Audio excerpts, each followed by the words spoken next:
నమస్తే, నేను మీ Swapna. Welcome back to my channel, my dear YouTube family members. ఈరోజు మరలా చేపల పులుసు రెసిపీతో మేము ముందుకు వచ్చేసానండి. మొన్న తీసుకున్న చుక్కకొరసల కూర అయితే చాలా చాలా చాలా బాగుందండి. చేప అయితే మంచి టేస్ట్గా ఉంది. అందుకోసం అని చెప్పేసి నేను వాకింగ్కి అయితే వెళ్ళి అలా జెట్టీకి వెళ్ళి చేపలు అయితే తీసుకున్నానండి. ఈరోజు కూడా 100 రూపాయలు తీసుకున్నాను. 13 చేపలు అయితే ఇచ్చారండి.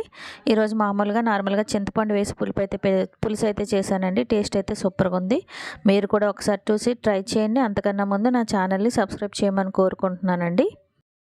ఈ కర్రీ చేసుకోవడానికి మీడియం సైజు ఉల్లిపాయలు చిన్న ముక్కలు కోసుకోవాలి. ఒక 8 పచ్చిమిరపకాయలు, కొంచెం కొత్తిమీర, ఒక 2 మీడియం సైజు టమాటీలు, కొంచెం కరివేపాకు. ఆవాల నూనెతో అయితే చేస్తున్నానండి. ఒక గరిటె ఆవాల నూనెకి 2 గరిటెల రిఫైండ్ ఆయిల్ అయితే వేసుకుంటున్నాను. ఆవాల నూనె అనేది బాగా వేడవ్వాలి, లేదంటే కూర చేదొచ్చేస్తుంది. నూనె అయితే హీట్ అయిపోయిందండి. పొగ వస్తుంది కదా, ఈ విధంగా ఉన్నప్పుడే వేసుకోవాలి. కట్ చేసిన ఉల్లిపాయ, పచ్చిమిరపకాయ వేసుకోవాలి. వేసుకొని 1 నిమిషం పాటు ఫ్రై చేసుకున్న తర్వాత ఆనియన్స్ కొంచెం కలర్ మారితే సరిపోతుంది. ఆనియన్స్ అయితే లైట్గా ఫ్రై అయిపోయినాయి. ఇప్పుడు కట్ చేసి పెట్టుకున్న 2 టమాటా ముక్కలు కూడా వేసుకొని ఒకసారి కలిపేసుకున్న తర్వాత 1 స్పూన్ ఉప్పు వేసుకోనండి. టమాటాలు మగ్గడానికి వేసేసుకొని మూత పెట్టేసుకొని టమాటాలు మగ్గేంత వరకు ఉంచుకోవాలి. ఈ సైజ్ చింతపండును అయితే తీసుకున్నానండి. ముందే నానబెట్టి పెట్టుకోవాలి. మనం చేపలు చేసుకుంటున్నప్పుడు అప్పుడు చింతపండు చక్కగా నాని రసం బాగా వస్తుందండి. ఈ రసాన్ని అంతటిని తీసుకొని ఒక బౌల్లో వేసుకొని ఉంచుకోవాలి.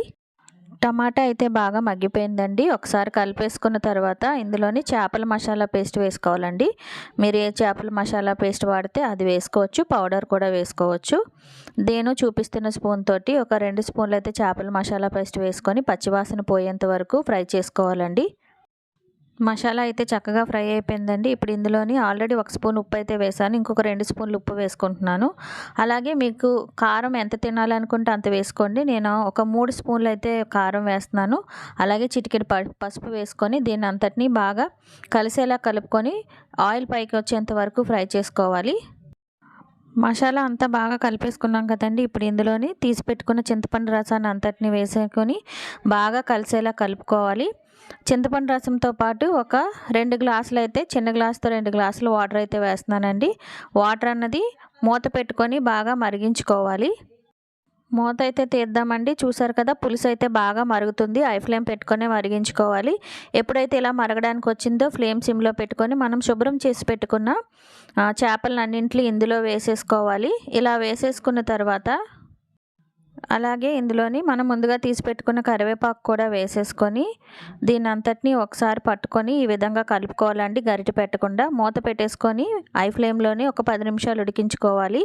10 నిమిషాలు అయితే అయిపోయిందండి. గుమగుమలాడే చేపల పులుసు రెడీ అయిపోయింది. చుక్కగొరసల చేపల పులుసు స్మెల్ అయితే అదిరిపోయిందండి. ఒక్కసారి దీన్ని చేతితోని కడాయి పట్టుకొని ఇలా కలిపేసుకున్న తర్వాత కొత్తిమీర వేసేసుకొని దించేసుకొని వేడివేడి అన్నంలో వేడివేడి చుక్కగొరసల చేపల పులుసు వేసుకొని తినండి. సూపర్ అంటే సూపర్, ఇంకా మరి చెప్పాల్సిన అవసరం లేదు.